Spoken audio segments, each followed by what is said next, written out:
नमस्कार, जय श्री राम, जय बागेश्वर धाम। दोस्तों, जैसा कि आप लोग जानते हैं, बागेश्वर गुरु जी की जो आगामी कथा है आज से यानी कि 6 सितंबर से खुरई मध्य प्रदेश में होने वाली है, जिसमें एक दिन का दरबार भी रहेगा। वही अपडेट आपको देने आया हूँ। बागेश्वर धाम सरकार की ये जो कथा है, खुरई मध्य प्रदेश नवीन कृषि पुरानी मंडी है, ये नवीन कृषि मंडी के नाम से जानी जाती है, जो कि खुरई है, मध्य प्रदेश में है। 6 तारीख से यानी आज से कथा प्रारंभ होगी। 7 तारीख को दिव्य दरबार लगाया जाएगा। 8 तारीख तक कथा रहेगी। और अगर बात की जाए यहाँ की तैयारियों की दोस्तों, तो जैसा कि आप देख भी पा रहे होंगे, तैयारियाँ बहुत ही ज़ोरों शोरों से चल रही हैं। 3 दिन की कथा है, लेकिन उसके लिए भी आप देख सकते हैं किसी भी प्रकार की कोई भी कोताही नहीं है।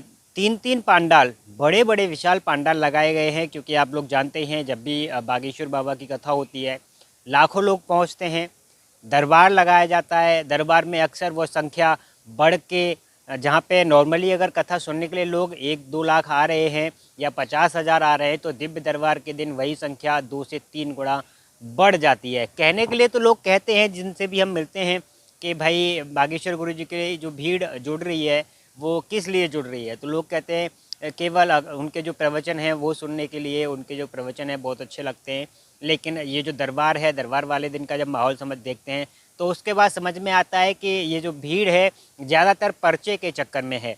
जो सभी लोग बस यही चाहते हैं कि हम पर्चा हमारा बन जाए, चमत्कार हमारे साथ भी हो जाए, हमें भी आशीर्वाद मिल जाए। हालांकि बागेश्वर बाबा सभी से कहते हैं, हर बार कहते हैं, बार बार कहते हैं कि पर्चा बनना ज़रूरी नहीं है, कृपा तो आप पर वैसे ही हो जाएगी। आप धाम पर आइए, मंदिर में जाइए, बालाजी के चरणों में प्रणाम करिए, बालाजी को मानिए, मुझे मत मानिए। यानी बागेश्वर बाबा कहते हैं मुझे मत मानिए, बागेश्वर बालाजी को मानिए। उनके नाम पर उनसे आप प्रार्थना करिए, उनसे आप अर्जी बांधिए, नारियल बांधिए, मंदिर पे जाके वही कृपा करेंगे, वही प्रेरणा देते हैं।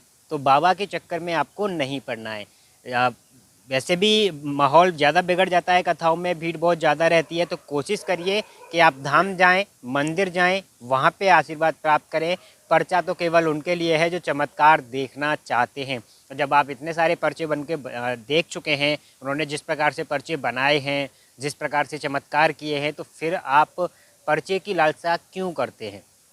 एक चीज़, मैंने कल एक वीडियो अपलोड किया था दोस्तों, जिसमें मैंने सिर्फ कुछ बातों पे प्रकाश डालने की कोशिश करी थी, क्योंकि आप ही डिसाइड करते हैं कौन सही है कौन गलत है।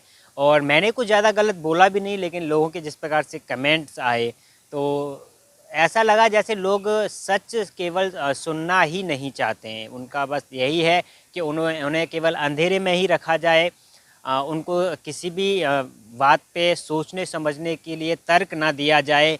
और अगर ऐसा ही आप चाहते हैं, तो फिर जो पिछले कुछ समय में घटित हुई हैं घटनाएं, वो फिर आपके लिए ठीक है। देखिए, मैं ये नहीं कहता कि आप किसी का विरोध करिए, विरोध मत करिए, लेकिन किसी भी चीज़ के ऊपर आप भरोसा कर रहे हैं तो थोड़ा दिमाग भी लगाइए, थोड़ा उस चीज़ को समझने की कोशिश भी करिए, फिर उसके बाद डिसाइड करिए।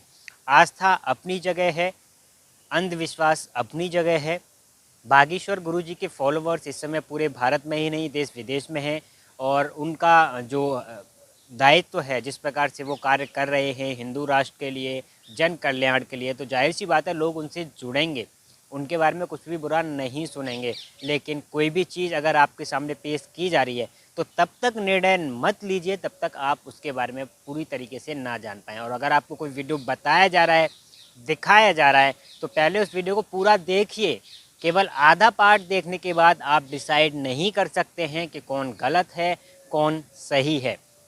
अगर आप इस कथा में जाना चाहते हैं, तो जो आप एड्रेस देख पा रहे हैं स्क्रीन पे, इस एड्रेस पे पहुंच सकते हैं, कथा श्रवण कर सकते हैं। लेकिन सिर्फ 3 दिन की कथा है, तो 3 दिन के लिए आपको दूर से आ रहे हैं तो लगभग 6 दिन चाहिए, क्योंकि जाना प्लस आना और 3 दिन की कथा।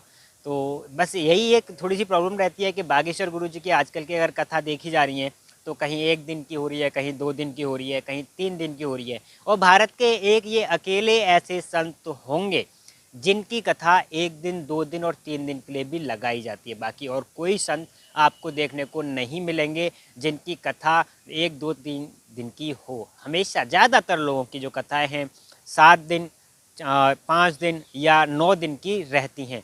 लेकिन क्या रीज़न है वो आप डिसाइड करिए। अभी मैं कुछ बोलूँगा तो फिर आपको भी मिर्ची लगेगी थोड़ी सी। तो फिलहाल इस वीडियो में इतना ही, मिलते हैं अगली वीडियो में। तब तक के लिए जय श्री राम, जय बागेश्वर धाम।